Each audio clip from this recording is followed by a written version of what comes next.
Det er jo enten fordampet eller sivet ned i jorden.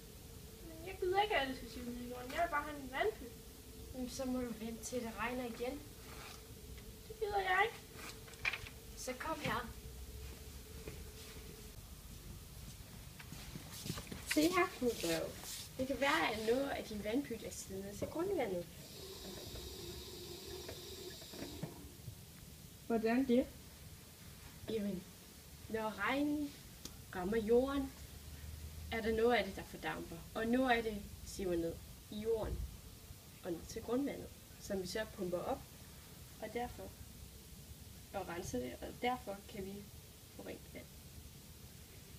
Det er smart. Ja, det er meget smart.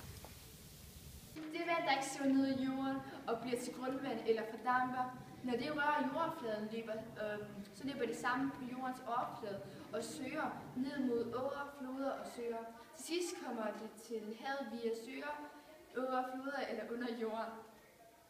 Når det regner på markerne, løber vandet ned i jorden og ned i drivrør, som I kan se, og der i sidste ende fører det ud til havet. Ude i havet fordamper det, når solen skinner på havet. Solens varme får vandet til at fordampe.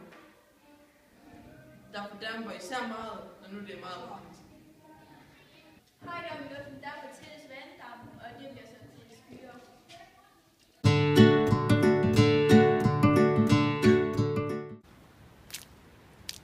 Det regner!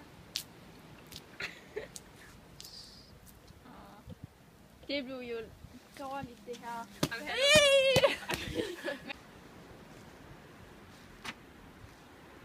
Hvor i helvede er mit vand hen?